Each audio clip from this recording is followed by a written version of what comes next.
that fairy spring or whatever. Some parts are pretty and some parts are filled with sewage. Everyone's sitting around at the hostel and someone being like, this is a really good idea, we should totally go there. And then we were probably like, yeah, but there's sewage in it. And then they were like, you know, who cares? Like, we should go. And that's, I mean, you can't turn that down. Finally going to the pharmacy, check out my hand. We were sitting on a stoop looking at it, and a local comes by, squats down, and goes, pharmacy, that way. I ended up coming down with a fungus. I'm not quite sure exactly what kind of fungus it was, but from a quick Google WebMD search, I do think that it was ringworm. Can't stop, won't stop. It's gonna take a lot more than a parasite on my hand to slow me down. But I digress. On to the next city, Hoi An, or as I like to call it, the Instagram account of Vietnam.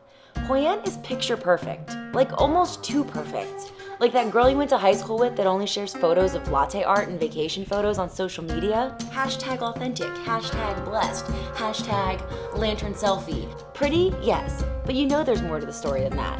Hoi An is a protected World Heritage Site and it's set up as such. One of the things you can do is buy these passes for, it's either a day or 3 days, and you can hop around the greatest hits of the city. One of the first places we checked out was the Cantonese Assembly Hall, which was half a social gathering place and half a temple for the Chinese settlers in the 1800s. And now it's entirely a tourist site.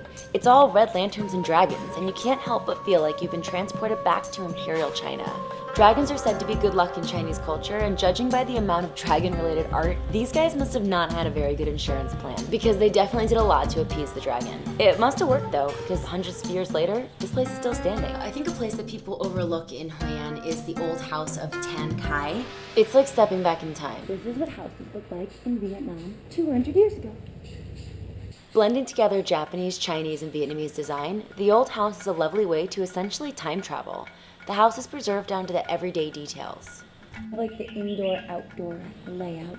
If you're lucky enough to visit when it's not crowded, you can really get a feel of the quiet Hoi An of the past. Little did I know that Hoi An is one of the major shopping destinations in Vietnam. It's actually known for its handmade and tailored clothing and shoes, also shoes.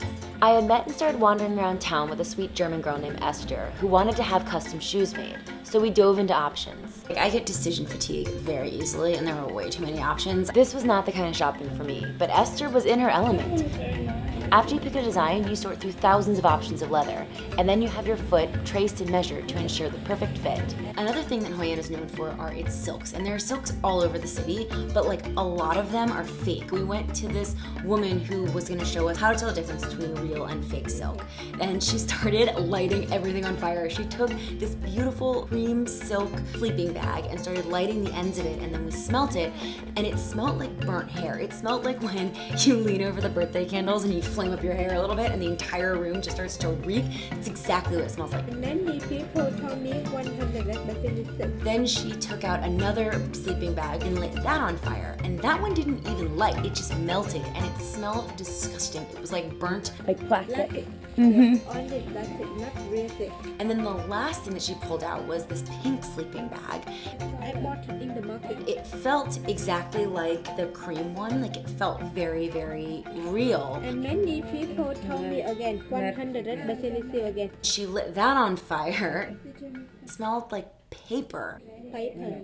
The differences between all of these different materials used to make silk or fake silk, the only way to really tell, like you can't really tell by touch, is burning it, which is kind of like a catch-22, because if you burn the silk, then you know it's real if it smells like hair, but you also have a freaking hole in your silk shirt. And in the end, as a way of saying thank you to this lady for sacrificing a few of her silk scarves, we bought a few of our own at $12 each. So after all of the silk burning lessons, We found it. We found a restaurant serving fresh beer, and it's 4,000 a glass, which is like 20 cents.